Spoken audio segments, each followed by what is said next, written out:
Él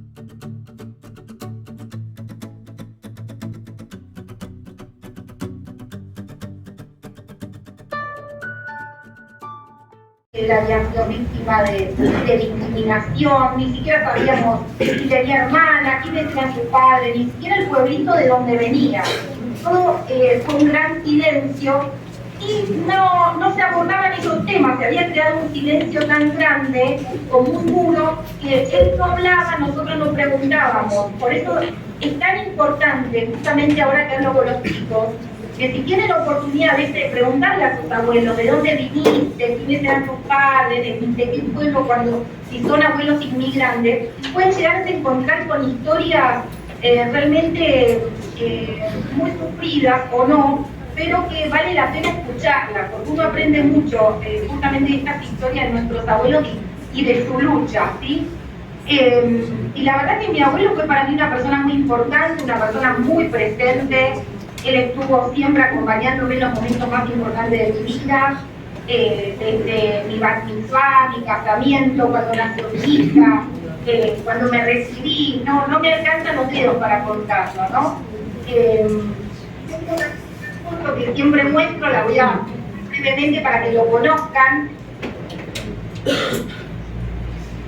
Es una foto de mi bat mitzvah. El bat mitzvah es una ceremonia que se hace cuando uno cumple 13 años, justamente, y está habilitado a leer de la Torá, que es la Biblia.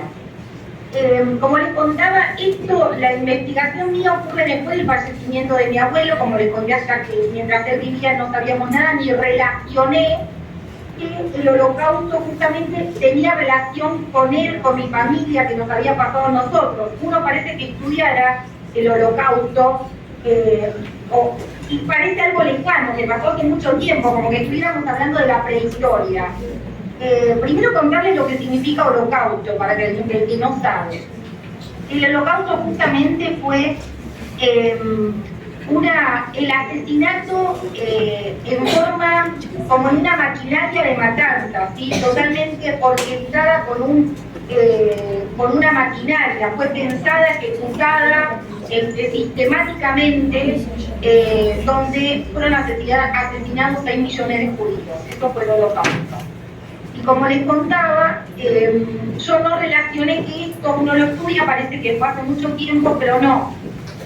Esto fue hace muy poco, les tocó a nuestros abuelos, y esto me tocó descubrirlo después del fallecimiento de mi abuelo, cuando mi papá, luego del fallecimiento en su casa, cuando él está obviamente en la casa arreglando las cosas, él encuentra 2 cosas muy importantes, muy importantes. Una es que encuentra un libro, le llama la atención un libro de tapa bordó, de tapa dura.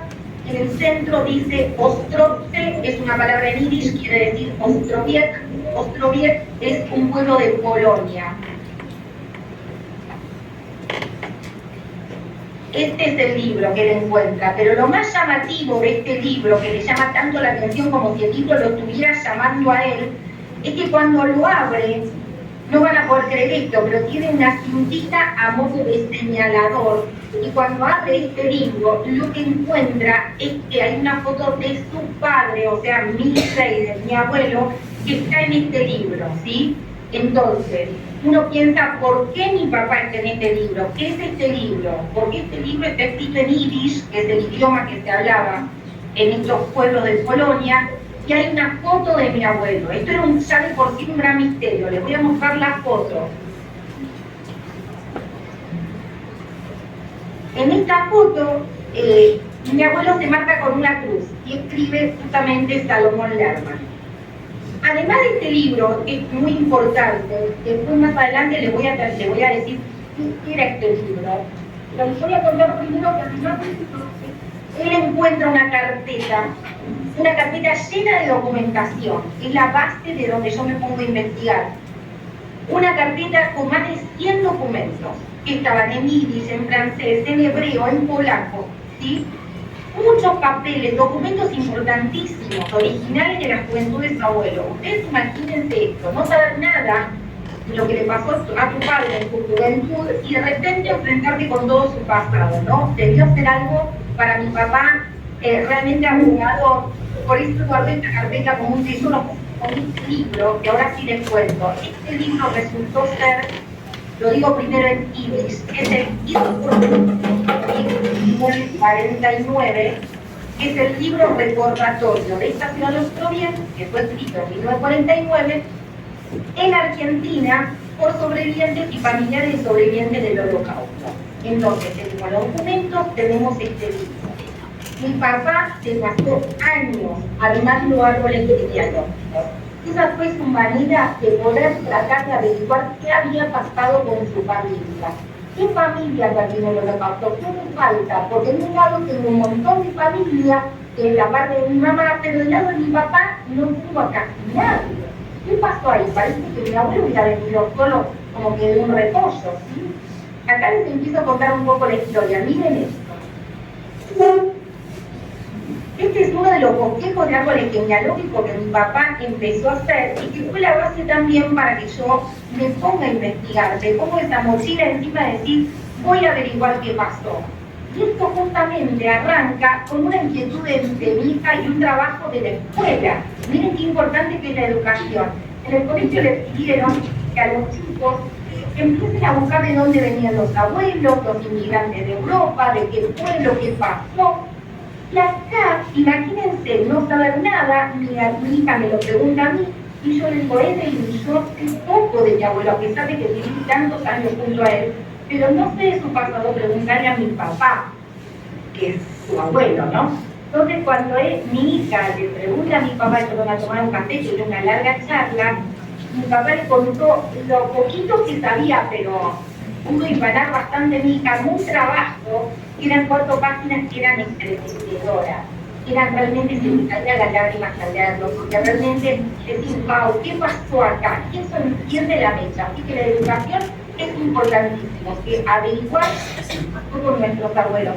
Y ahí yo me pongo a investigar. Ahora le voy a poner, le voy a empezar a contar, que yo me lo puse a escribir, que empezó a salir todo a la luz, que por supuesto lo otro, hasta que finalmente ganando todo, mi papá me dijo, Adriana, tendrías que publicar esto, porque quiero que se sepa qué pasó con mi papá y con tantos otros que tuvieron historias similares. Y ahí nace este libro, ¿sí?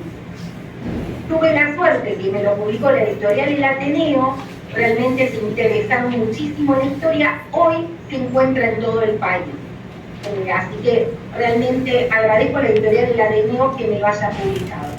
Lo escribí en forma de diario íntimo para que lo haya leído, me puse en la piel de mi abuelo y es él el que nos va a contar toda su historia, ¿sí? Lo va a contar día por día, porque está todo contenido, tanto detalle, él puede narrar todo.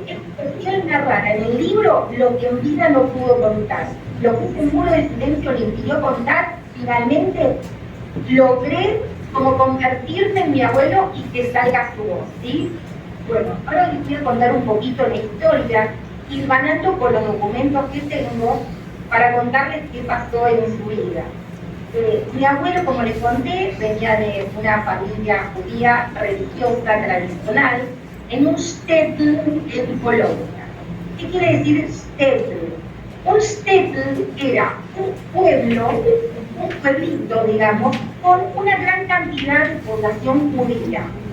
También había población cristiana dentro del pueblo, pero había gran población judía, numerosa población junta. A eso se le decía shtetl, y además, porque en este pueblito, que en este caso mi abuelo nació en Osvaldo, el shtetl tenía la particularidad de que los judíos se gobernaban a sí mismos, tenían representantes que los gobernaban, cobraban sus propios impuestos, tenían hasta ciertas instituciones de autoayuda, toda una organización interna. Es como que era un pueblo dentro de otro pueblo, ¿sí? Era un pequeño pueblo, que era el pueblo judío, en este shtetl, en un pueblo mucho más grande, que era el polaco. Pero no solo eso, tenían unas diferencias terribles, porque el shtetl, voy a contar, ellos tenían muy diferente a los polacos, tenían distintas costumbres. ¿Qué quiere decir? Festejaban el Shabbat, para los judíos el día de descanso es el sábado, no el domingo, ese día no van al colegio los chicos y los adultos no trabajan, en cambio los polacos sí. Tienen otra alimentación, los judíos comen kashrut, que es un estilo diferente de alimentación, que tiene sus reglas. Además, tienen otro idioma, como les conté, estos hablan yiddish, no hablan polaco. Pero un montón tienen otras fiestas, o sea, montones de cosas diferentes. Y esto creó una barrera entre dos comunidades, ¿sí? Todos estos shtetl, que hay miles por Europa, pequeños shtetl. ¿Por qué? Porque no teníamos un Estado. El Estado de Israel se crea en 1948. Antes de eso, los judíos se aglomeraban en pequeños pueblitos. Mi abuelo entonces vivía en este pueblo, él era sionista, era un joven que tenía ideales sionistas, que quiere decir que quiere retornar a su tierra ancestral en Sion, lo que hoy es el Estado de Israel. Les voy a contar que para el año, ahora vamos a meternos un poco en la historia. Primero mostrarles, antes de eso, que mi abuelo guarda documentos desde que es muy chico. En los 13 años, miren este documento que es el de su bar mitzvah, que como expliqué, es una ceremonia muy importante para el judaísmo, porque es el día que uno sube a leer de la Torah, de la Biblia manuscrita en el templo.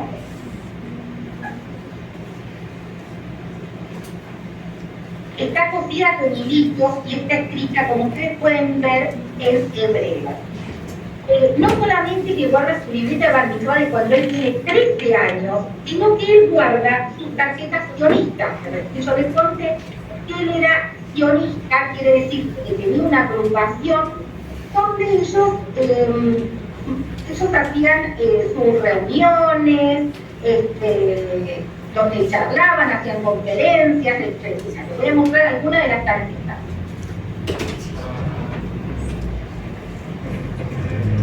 ¿Por qué les muestro una por una? Porque es una tarjeta por año. Cada tarjeta es de un año distinto, 1931, 1932, hay de 1918, de 1929.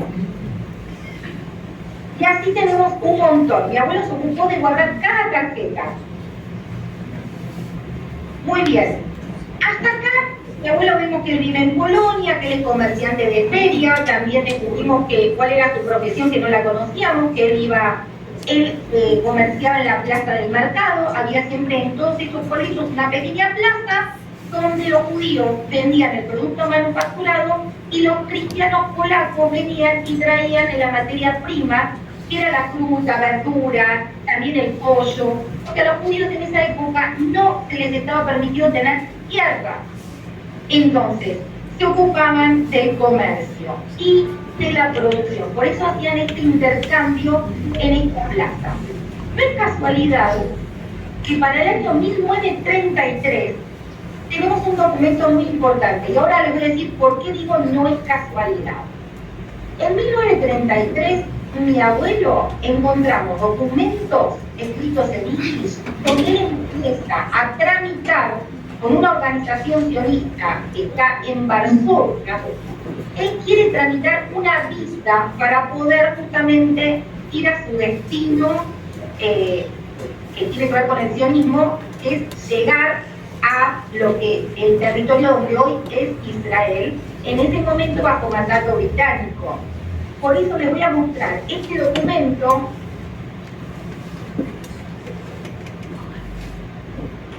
Que si ustedes alcanzaran a leer, yo les voy a leer que tiene fecha octubre de 1933. ¿Por qué digo que esto es importante?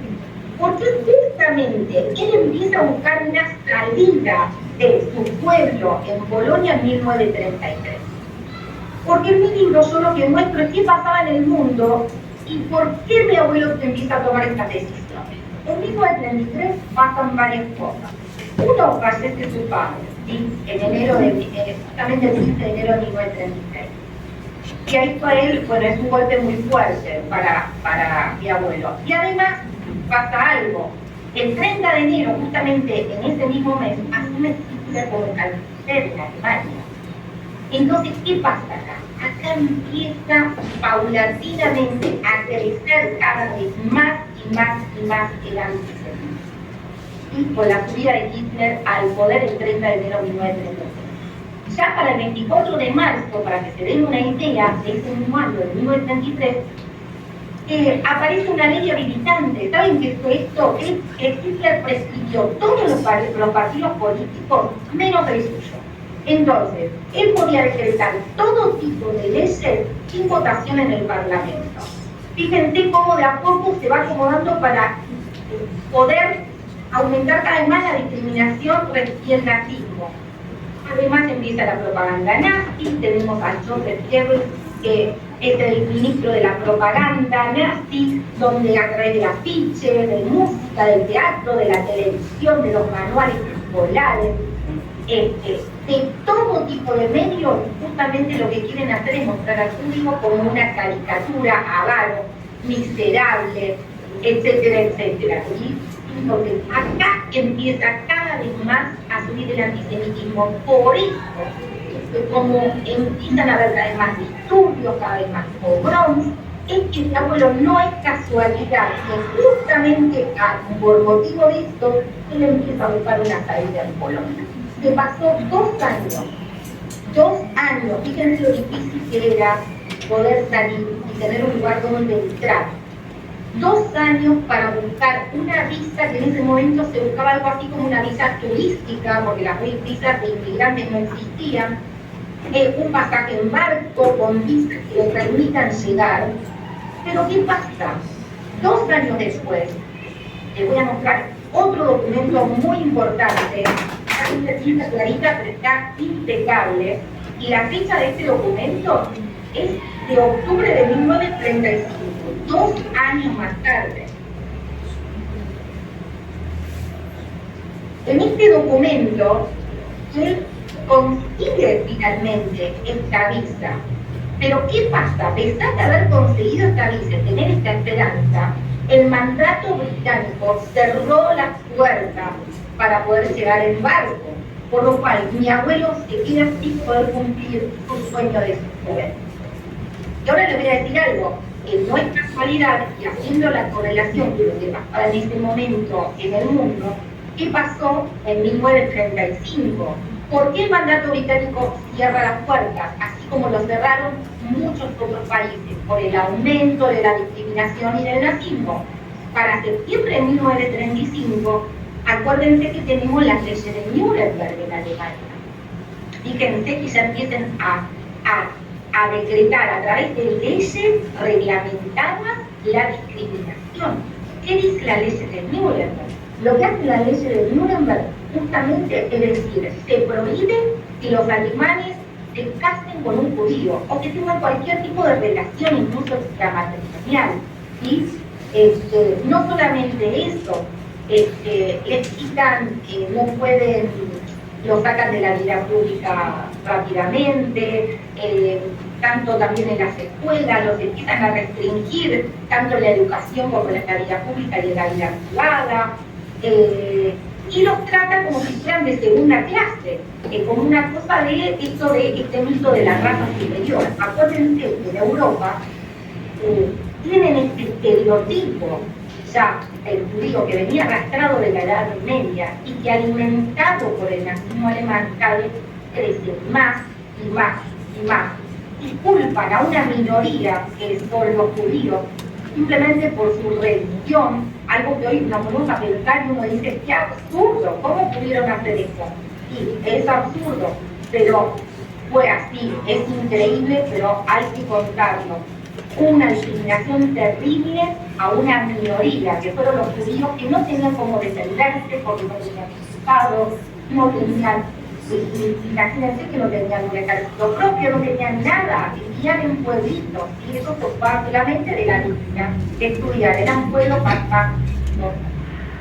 Y justamente lo que yo les cuento es que a raíz de las leyes de Nuremberg es que empiezan a cerrarse las puertas cada vez más y más, y no solamente eso, sino que aumentan los pogroms. Cada vez, ¿qué es pogrom? Les voy a explicar qué es un pogrom. Un pogrom es un disturbio muy fuerte que ataca a los campesinos judíos, a la población judía. Entonces, empiezan a haber muchas, cada vez más y más, como les digo, más discriminación, cada vez más pogrom, y esto llega a Polonia. Para ese entonces justamente empieza a haber un nuevo gobierno en Polonia que se alinea con este nazismo alemán. ¿Y qué hace mi abuelo? Le cierran una puerta. Vemos todos estos estudios. Mi abuelo cada vez que iba a otros pueblos vecinos para poder también vender su mercadería, también es atacado, ¿sí? Entonces, él tiene que buscar una salida. Él dice, fíjense las decisiones que él empieza a tomar en función de lo que le toca vivir.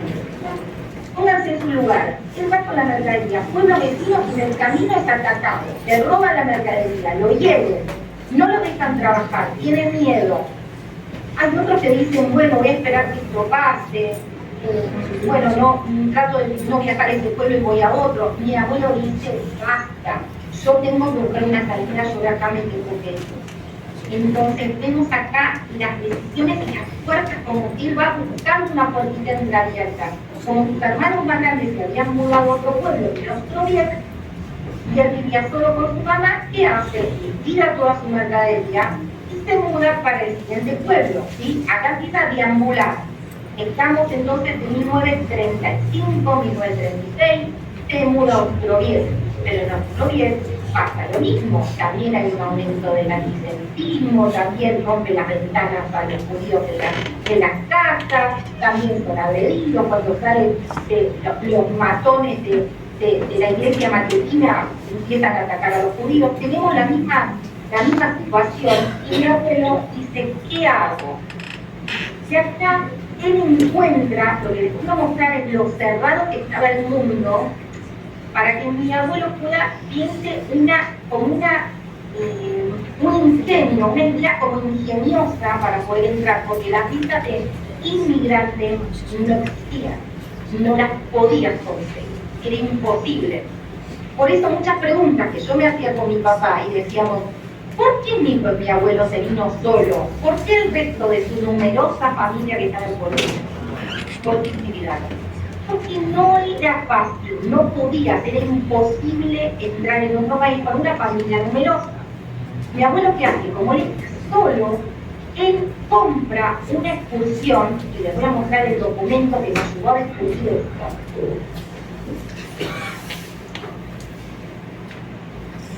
Acá lo que ven es un documento, el membrete lo ven que dice Wagons, Fleets and Tours.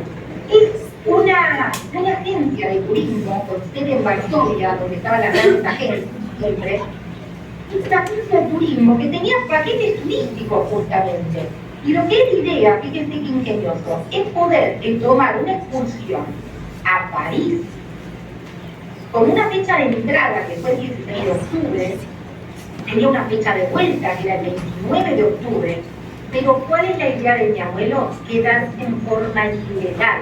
Fíjense la manera de él de poder entrar en otro país. ¿A quién se le hubiera ocurrido tomarse una expulsión para no volver? La verdad es increíble. Se pasó un año tramitando en la expulsión, cartas a Varsovia, cartas de ida, cartas de vuelta, hasta que finalmente le dan esta visa turística, este lapso determinado. Incluso él llegó a preguntar a la agencia si él podía tirarse por su cuenta en forma legal. Y de la agencia obviamente le contestaron, no, usted tiene que ir y volver con todo su grupo, con todo el grupo turístico, y no se hará cargo de su pasaje de vuelta, no está permitido tirarse en forma legal. Por eso les voy a mostrar algo más que es muy interesante, es un documento increíble, y es justamente la Carta de Legitimación Francesa, un documento que no creo que haya otro en el mundo, que es con el que él logró llegar a París y que le dio esta oportunidad de quedarse ahí y ver la exhibición internacional. Esta Carta de Legitimación Francesa tiene justamente, se puede ver en la última hojita, los sellitos donde él justamente tiene la salida de Polonia el 16 de octubre, tiene el sello de que fue la Exposición Internacional de París, pero obviamente no tiene el sello de vuelta, ¿sí? Y además, esta libretita, que es la carta de legitimación francesa, lo que dice al dorso, justamente, y lo voy a leer aunque está en francés, pero lo que dice es que justamente la posesión de esta carta no le permite bajo ningún pretexto a un ciudadano extranjero a instalarse en Francia como comerciante o industrial, ni a solicitar el documento de identidad del trabajador. ¿Sí? Entonces, está clarísimo que esto no le permite, bajo ningún concepto, ni trabajar, ni ocupar el lugar de un ciudadano francés, solamente estar en turista. Lo deja bien indicado. ¿Sí? Ahora, ¿qué pasa? Mi abuelo, entonces, como dijimos, su idea era quedarse en forma ilegal, y eso es lo que hace. Yo lo que le quiero preguntar es, fíjense, lo que yo siempre me digo es lo difícil que habrá sido para él. Y realmente, ¿cuánta discriminación y cuánta agresión habrá sentido él en Polonia para tomar esta decisión? Porque él en Polonia tenía a sus hermanos en los proyectos, tenía a su madre, tenía a sus primos, tenía a sus tíos, tenía una novia, él tenía toda su vida allá.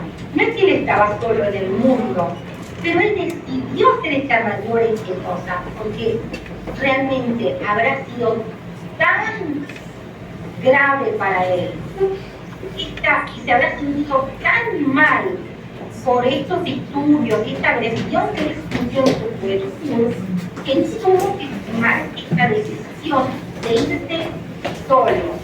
Y se va solo a otro país musulmán, piensen que con otro idioma, con otras costumbres, póngase en el lugar de un judío de un shtetl, o sea, un judío religioso, con unas costumbres muy particulares, como yo les estaba contando, donde estudian la Torá, donde van a la sinagoga, donde festejan sus fiestas, que tienen una comunidad muy cerrada y solidaria, y de repente él se va solo. Entonces, es porque realmente fue muy duro para él su vida en Polonia. Él tomó una decisión drástica y dice, si acá yo me voy, y él se va solo. Sus hermanos tenían familia, su mamá estaba con sus hermanos, y él decide, pero tuvo el apoyo de toda su familia. De hecho, probablemente, como muchas familias judías, primero se iba uno, y después por carta les contaba cómo era la situación, a ver si el resto también podía de a poco irse. Eso es lo que pasaba muchas veces en la familia judía, ¿sí? El que podía irse como que empezaba a armar un caminito. Habiéndole contado esto, yo lo pongo para que se den una idea de lo difícil que es. Acá mi abuelo se empieza a transformar en este inmigrante, que es un inmigrante que se transforma en refugiado. ¿Por qué? No pasan ni 3 meses en esta país. Y a él, ¿qué le llega? ¿Qué se imagina que le pudo haber llegado? Le llegó una intimación. Usted, señor, usted es un ciudadano polaco, usted está acá ilegalmente. Usted debe volver a Polonia. Lo que le dice esta intimación es, usted es objeto de expulsión. Usted tiene que volver a Polonia. Y le damos 8 días para volver. Así de simple. ¿Sí? Y les voy a mostrar esta intimación.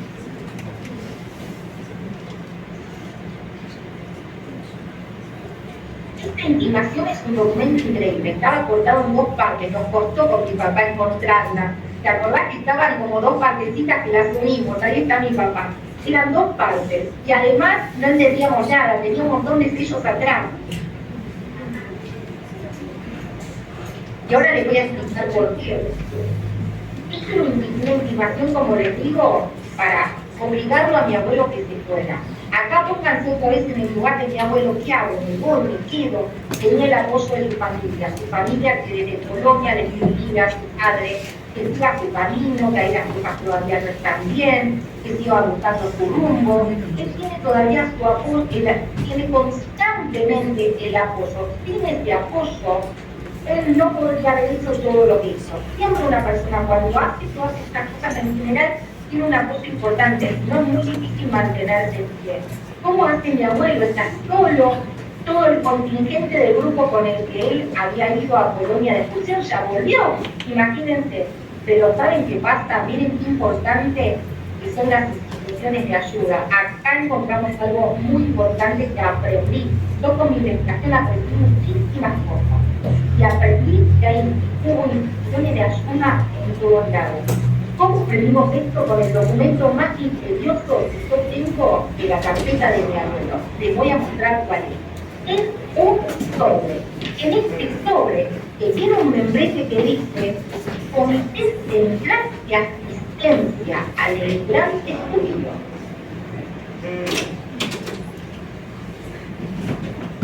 Este sobre que tiene sello justamente es la institución que lo ayudó. Imagínense, un judío polaco viviendo en Francia sin saber el idioma y de repente tiene que contestar en idioma francés a una emigración. ¿Cómo hace?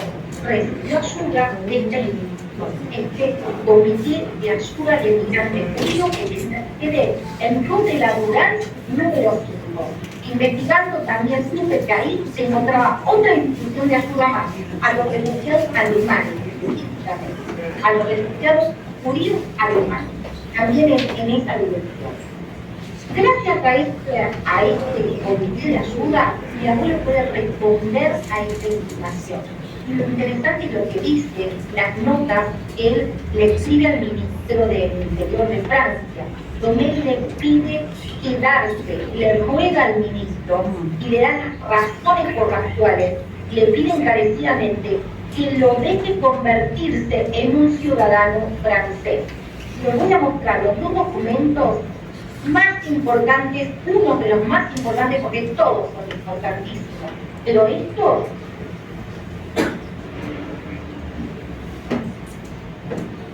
acá se habla en primera persona. Y en este documento, mi abuelo lo que dice es: yo soy un refugiado político. Y estoy justamente lo que él dice, que está buscando asilo en ese lugar, porque él viene escapándose de la discriminación y de las agresiones. Él dice: yo, desde hace años, soy comerciante de feria, mi profesión es vender, a menudo me he entregado a pueblos vecinos, pero he sido maltratado. Y esto lo digo textualmente. Mi abuelo dice en francés: he sido maltratado por campesinos antisemitas que por sus actos de vandalizaje han puesto en riesgo mi vida. Él dice: mi negocio se transformó en presa de todo riesgo y por eso yo me vi obligado a liquidar toda mi mercadería para poder viajar al extranjero. Fíjense lo que él dice: mi abuelo cuenta en primera persona, mi vida corre riesgo. Él explica y se suplica que debe quedarse en Francia e incluso le dice que él está dispuesto a hacer el servicio militar y esta cuestión podría tomarse en consideración. Hacer el servicio militar, si le dan la ciudadanía, él está dispuesto incluso a hacer el servicio militar. Y además dice que él cuenta con dinero suficiente para solventar sus gastos en Francia y que no le va a quitar trabajo a un ciudadano francés. Esto es importantísimo. ¿Por qué dice eso mi abuelo? Porque justamente los países eran una de las excusas que argumentaban que el extranjero le va a sacar el trabajo a la persona del país. Entonces él dice: yo me puedo solventar por mi cuenta, permítame le suplico que me deje residir en Francia. Y lo que yo antes les mostré, esos sellitos, ¿saben qué es? Que él logró que el ministerio le selle mes a mes con una residencia temporal, pero él seguía en tiempo de expulsión. Tenía que ir a que le pongan un sellito para poder recibir un mes más. Le daba tiempo para seguir buscando una salida. Acá también puede pasar. Vuelvo a Polonia, me quedo, busco otra salida. Fíjense todas las decisiones que él tuvo que tomar, ¿no? En definitiva, las decisiones que él terminó tomando le terminaron salvando la vida. Pero él podría haber dicho que vuelvo a Polonia. Pero por lo que él le costó encontrar y salir llegar a París, él dijo: yo no me rindo, y siguió luchando, siguió escribiendo, hasta que encuentra la respuesta del ministro del Interior de Francia. Les voy a mostrar un documento increíble, con membrete del Ministerio del Interior de Francia.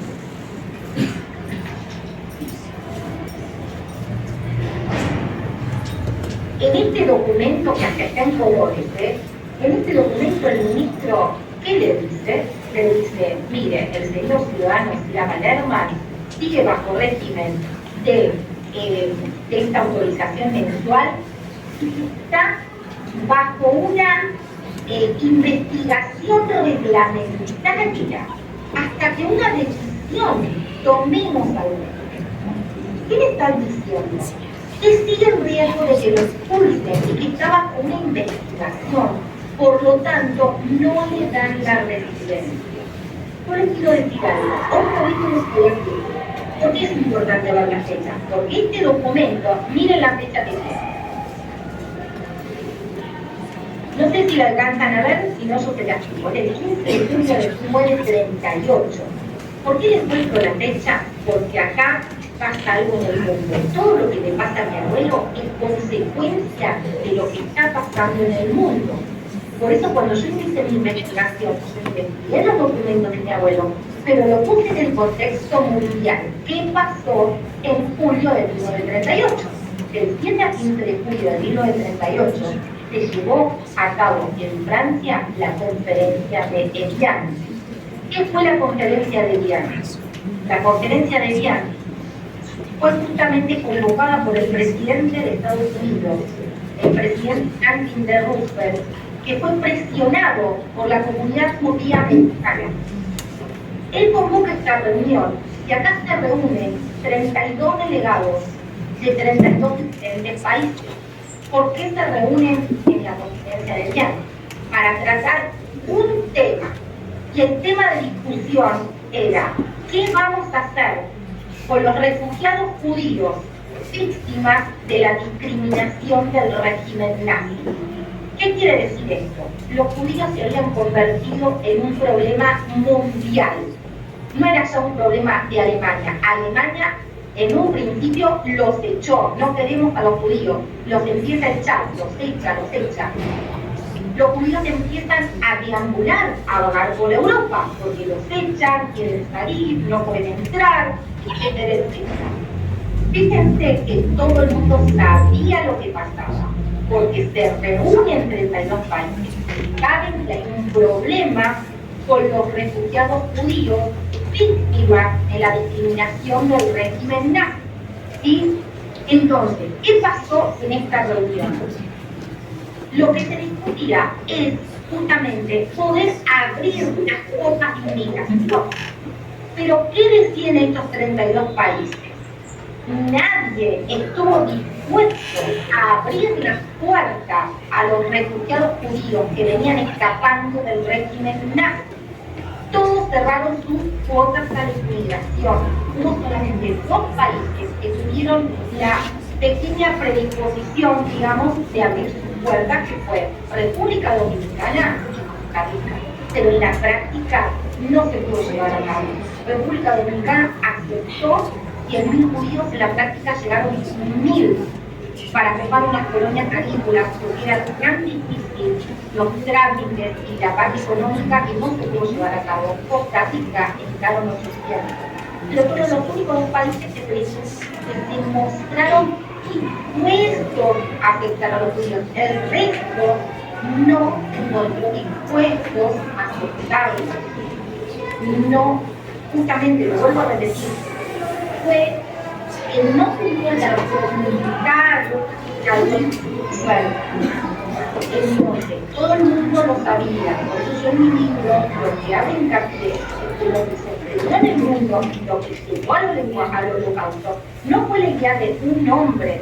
El mundo entero sabía lo que pasó, todos sabían lo que estaba pasando, pero no ayudaron en una forma grande, en forma abierta. Los países, en forma institucional, no abrieron sus puertas. Si hubieran tenido la voluntad de ayudar, el holocausto no hubiera ocurrido. ¿Qué hubiera pasado? Hoy estaríamos contando otra historia y lamentablemente esto no fue así. ¿Cuánto que tenemos que aprender de la historia? ¿Cómo es que suceden estas cosas? Por pretextos absurdos que nos van a quitar el trabajo, por actitudes antisemitas, ¿sí? Nos van a desestabilizar la economía, nos van a desestabilizar la parte política. no les iban a desestabilizar nada, es ayudar a los refugiados, eran agredidos, eran atacados, y todos habían visto y nadie hizo nada, ¿sí? Por eso digo lo importante que es que esto coincide con el rechazo a que mi abuelo, un judío refugiado, se quede en París y nadie lo quiere. Y acá hay otro evento muy importante, y es la gota que derrama el vaso para que mi abuelo diga, ¿ahora qué hago? Hay algo muy importante que sucedió el 9 de noviembre de 1938, estamos hablando del mismo año. El 9 de noviembre de 1938, en el mundo ocurrió el pogrom más grande que se llevó a cabo en Alemania.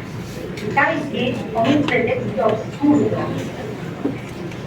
Lo que dijeron es que este enorme pogrom que se llevó a cabo en toda Alemania y también en los países que ya habían ocupado, como Austria, fue de un chico, un adolescente de 17 años, que se llama Herschel Greenspan, de origen judío. Él había asesinado a un diplomático alemán, ¿sí?, en París. ¿Saben por qué? Porque sus padres, en octubre, un mes antes, habían sido deportados de Alemania y se encontraban junto con un grupo enorme de judíos en tierra de nadie, entre Alemania y Polonia, porque por otro lado, Polonia se negaba a dejarlos entrar.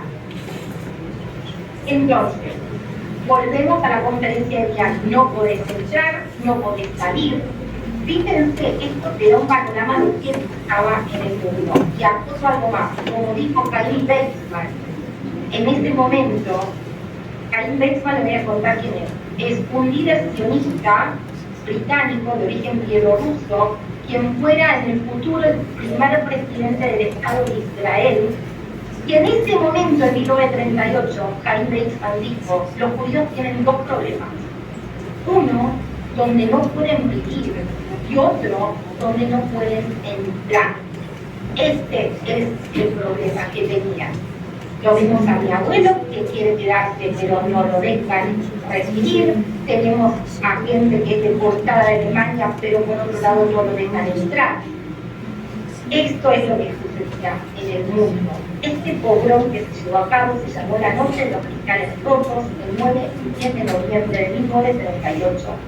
También en forma organizada y sistemática fueron pueblo por pueblo, se destruyeron todas las sinagogas, las incendiaron, los colegios, las instituciones, rompieron todos los libros de los comercios judíos, por eso se llamó Crystal Nights, que quiere decir Noche de los Cristales Rotos, por el ruido que hacían los cristales al romperse.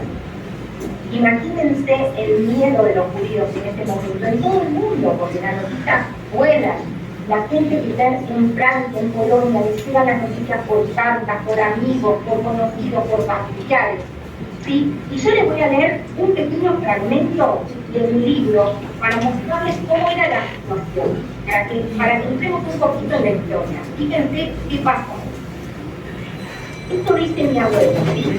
Mi abuelo me contó un amigo refugiado alemán que se daba noticias de su familia desde su pequeño pueblo natal, en Alemania. Ellos me relataron que las tropas nazis de ese lugar. Ahí está. Bueno, lo que les voy a terminar de leer es muy breve y ya continúo, ¿sí? Lo que les voy a leer es que justamente mi abuelo en el libro lo que dice es que así como quemaron y destruyeron la sinagoga, mientras la policía y bomberos se mantenían al margen sin intervenir, ¿sí? Justamente él decía como todos que estaban consternados, como la gente con la que habían convivido, vecinos y amigos alemanes, incluso clientes de su negocio, miraban sin reaccionar, nadie se movía, nadie ayudaba, y solo miraban como si no sucediera nada, todo indiferente. Y mi abuelo se pregunta, ¿qué está pasando en el mundo? ¿Avalan esto? ¿Y qué hay de los países que dicen democráticos? ¿Por qué no responden? ¿Qué está pasando que nadie responde? ¿A nadie le importa? ¿Están de acuerdo? Lo que quiero decir es que fíjense cómo las agresiones cada vez eran más fuertes, más fuertes, más fuertes, y mi abuelo busca finalmente otra forma de poder seguir adelante. ¿Sí?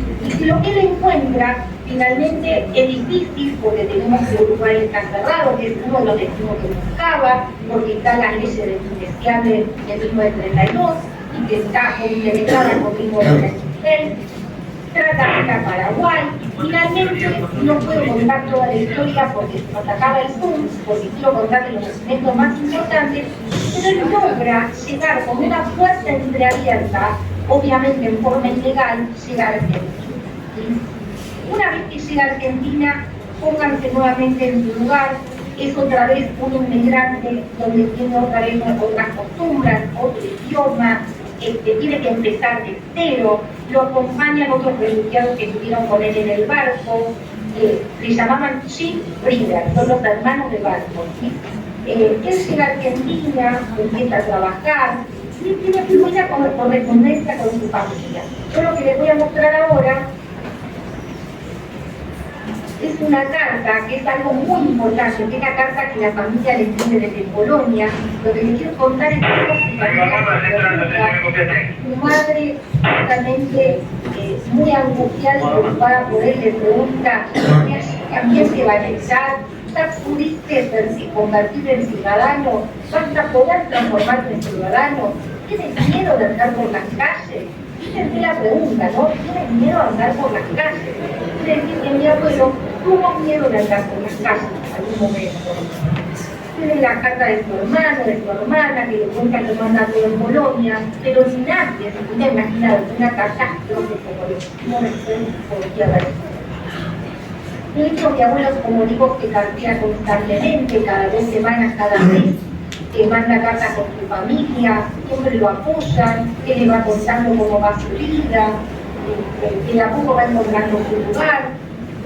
Hasta que en un momento, les voy a contar algo, esta correspondencia se corta y tengo un documento muy importante que les voy a mostrar cuál es. Este documento es el acuse de recibo de la Cruz Roja Internacional. ¿Qué quiere decir?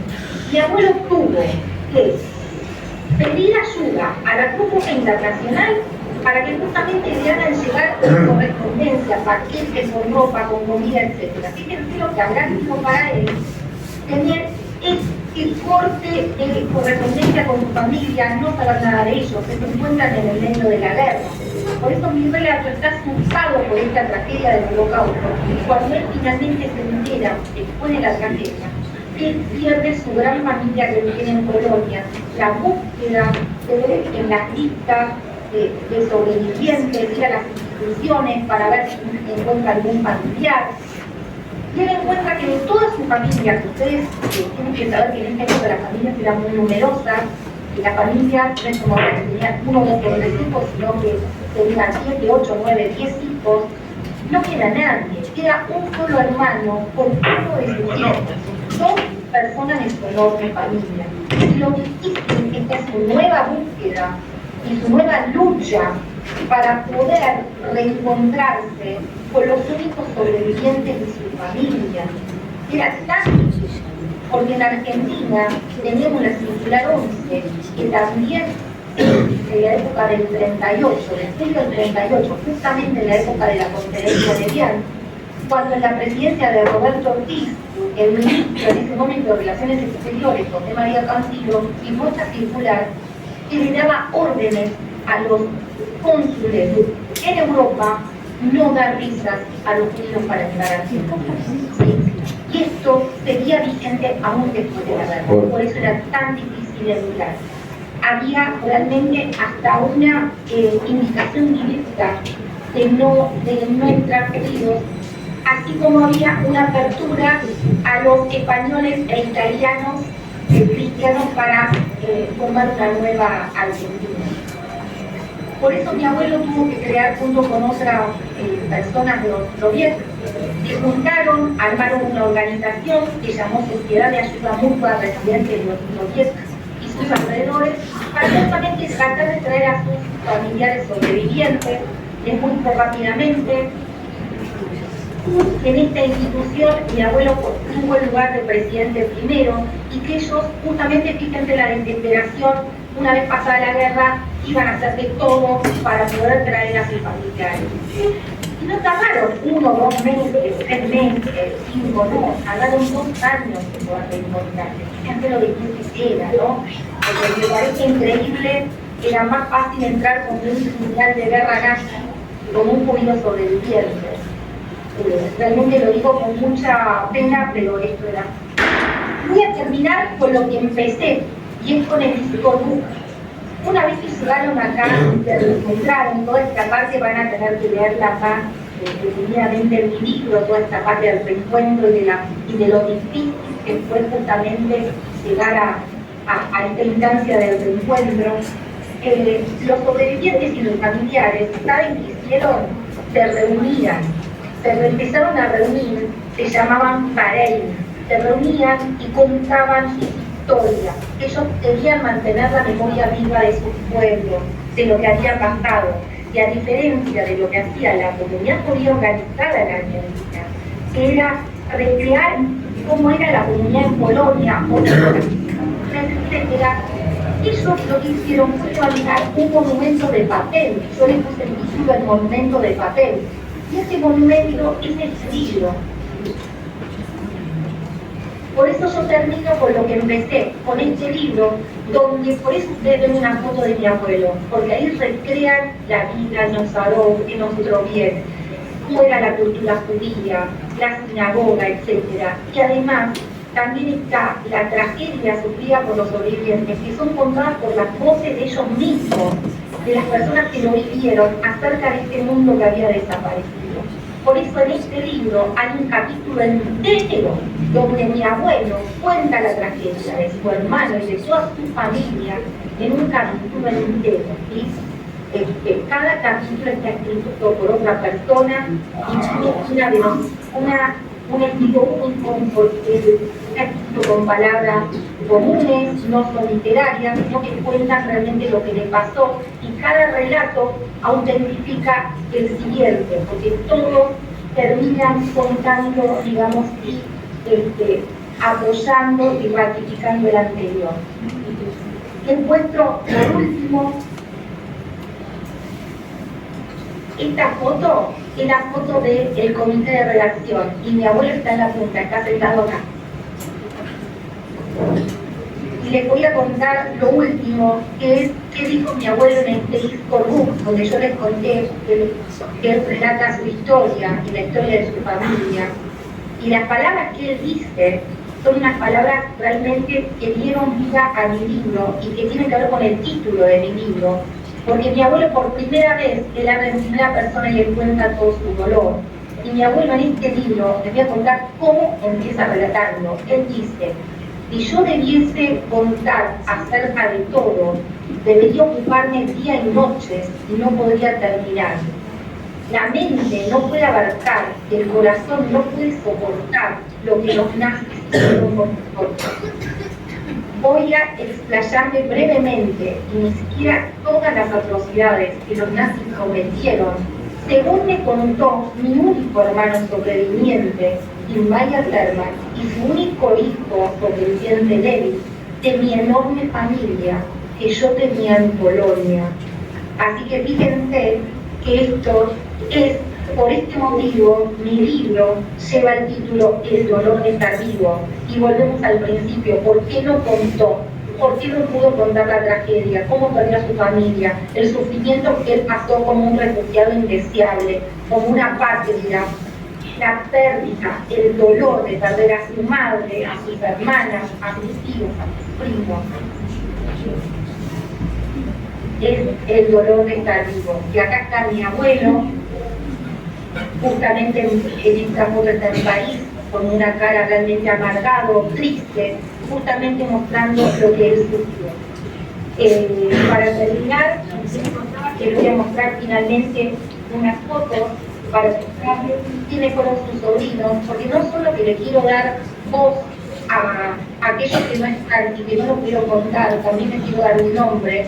Les quiero decir que justamente yo escribí este libro para dar voces y nombres, para recuperar a todas nuestras víctimas, para darle un tributo no solamente a ellos, sino a todas las víctimas del nazismo que no lo pudieron hablar, y que es nuestra misión justamente transmitir, seguir enseñando y aprender justamente esos errores terribles y catastróficos del pasado. Les voy a mostrar, por ejemplo, que ella es Hendra, ella es la sobrina de mi abuelo, que está justo se graduó antes de que mi abuelo partiera de Polonia. Esto es realmente algo muy conmovedor y muy entrañable. Ella es su sobrina menor, Hendra. Fíjense cómo se querían, ¿no? Que cada chico le dio su foto. Él es Itzhak. Ellos fueron asesinados en Treblinka y Hendra falleció de tifus. Es para darle un nombre, una voz, es un verdadero tributo. Finalmente, él es Levi. Él es el único sobreviviente de la familia, junto con su hermano. Y en este memorial, que está junto al memorial de Bergen-Belsen, lo que dice aquí, que está escrito en hebreo, dice Ares, así de más. Y lo que dice es que la tierra no cubra su sangre. Este memorial dice, no taparemos con tierra la sangre derramada. Vamos a pedir justicia, queremos que esto no quede impune, no vamos a tapar lo que sucedió, no vamos a cubrir lo que sucedió tapándolo como si no hubiera sucedido. ¿Sí? Esto lo vamos a seguir contando, esa es la misión que tenemos yo, que tenemos todos los que sufrimos esto de entender lo que pasó en la historia, de poder transmitirlo y justamente no tapar con tierra, ¿sí? Dar a conocer, que esto se conozca, seguir transmitiendo, ¿sí? Así que bueno, ahora sí, les dejo para que me hagan las preguntas que quieran respecto de mi historia, cualquier duda que me quieran preguntar, estoy a su disposición. Lilian. Bueno. Si alguien quiere preguntar, tengo el micrófono.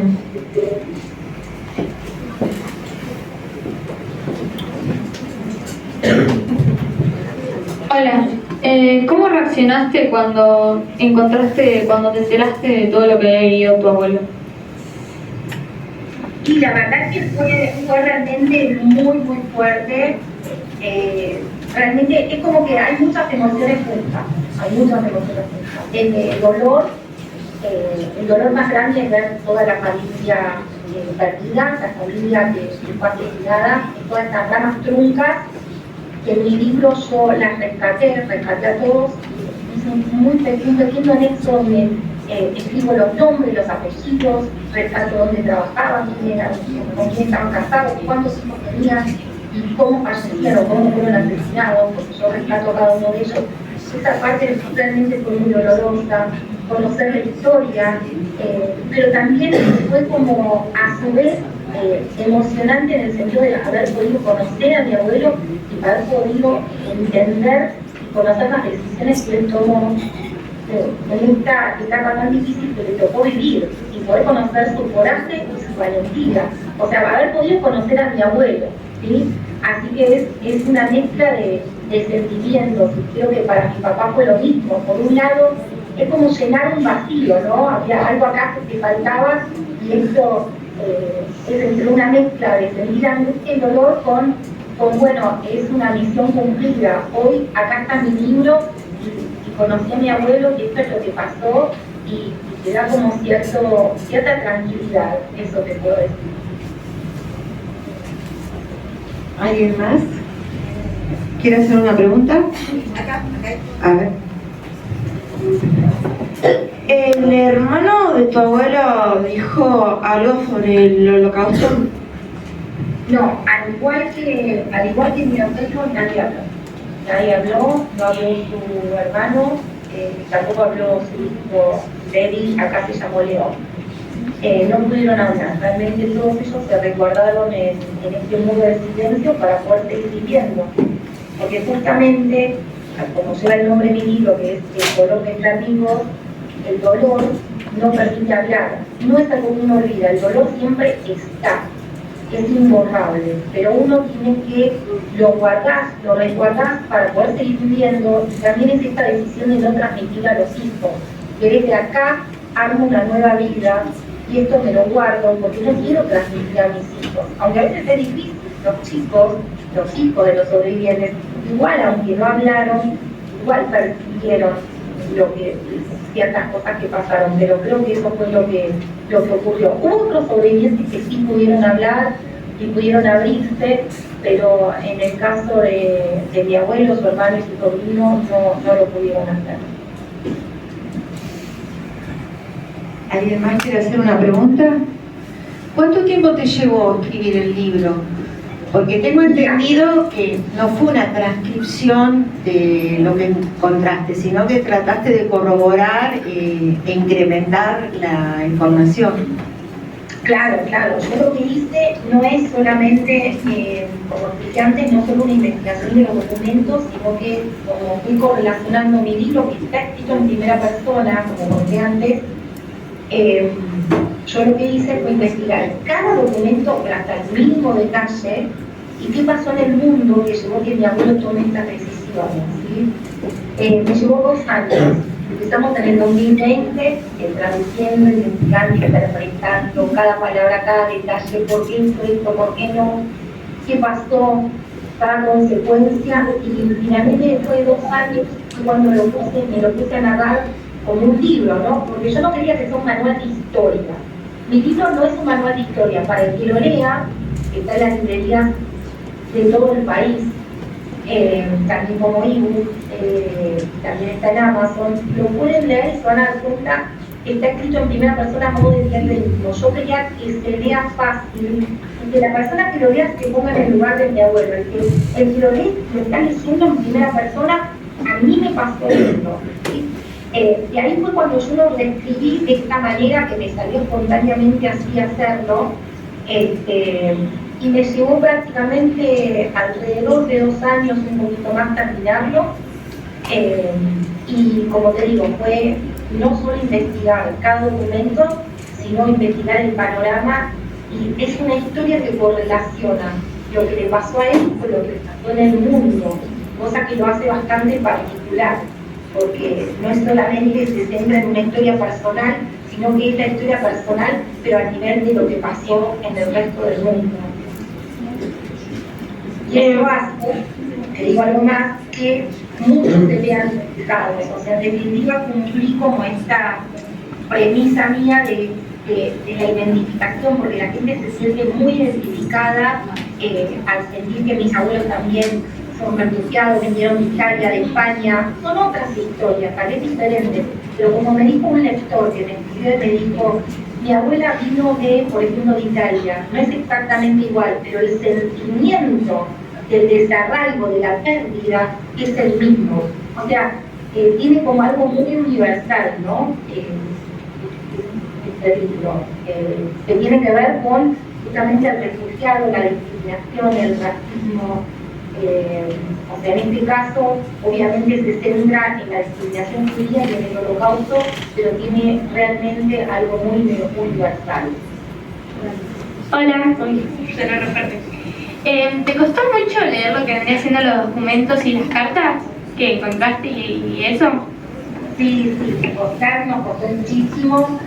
Por ejemplo, la carta que está en Yiddish, la que yo mostré, literalmente me costaron los 2 años, porque yo me propuse traducir palabra por palabra. Este era un documento que está escrito, ni siquiera es Yiddish, es un dialecto de Yiddish. Viene a ser como un dialecto antiguo. Y bueno, me costó muchísimo, pedí ayuda a mucha gente que me fue ayudando de a poco.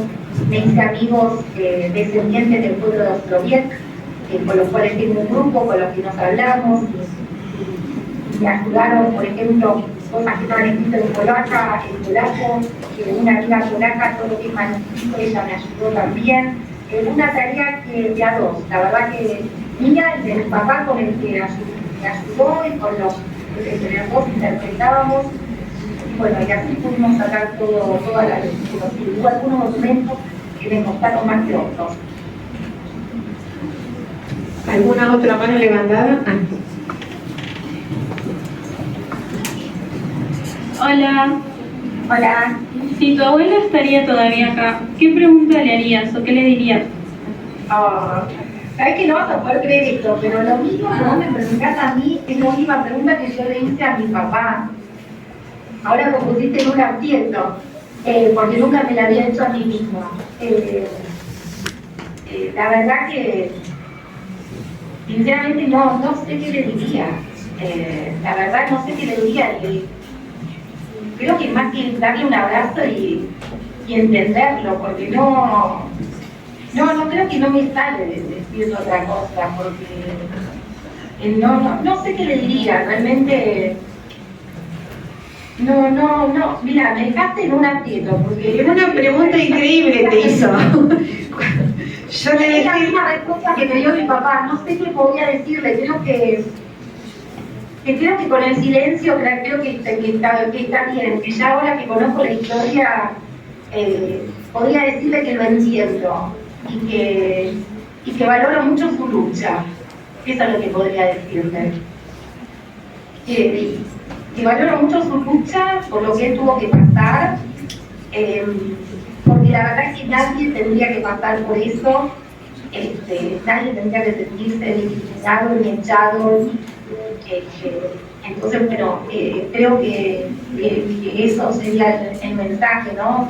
Si pudiera decirle cuánto valoro su valentía, su coraje, pero creo que con abrazarlo estaría bien igual.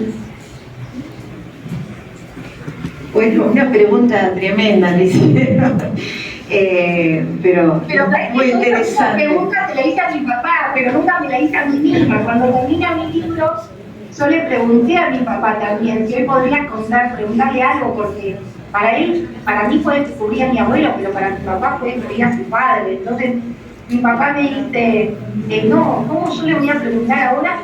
Mientras él estuvo vivo, yo no pude preguntarle. Entonces, ¿cómo voy a preguntarle ahora? O sea, es difícil. Y fue una pregunta difícil. Fue una pregunta difícil, pero honraron su memoria porque de alguna manera él dejó todo eso para que alguien pusiera voz a su dolor, a su historia. Y bueno, tu papá y vos lo hicieron y asumieron un compromiso gigantesco. Así que les agradecemos profundamente que hayan dedicado este tiempo a la escuela, a compartir su historia y bueno, nos veremos por Zoom en algunos otros encuentros. Voy a sacar una pequeña foto a la pantalla antes de que se me vayan.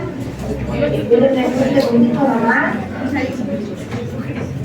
para tenerla y decirles que bueno, que realmente fue un placer enorme para mí poder haber compartido mi historia.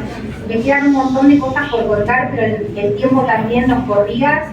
Creo que pude por lo menos dar el pantallazo más importante de lo que sucedió. Contarle a todos los alumnos que mi Instagram es Adriana Lerman, que cualquier duda, consulta, pregunta que me quieran hacer, síganme en mi Instagram. Para mí es muy importante que me sigan, que puedan ver los posteos, todo lo que yo subo, porque me da una interacción con ustedes, que me puedan preguntar.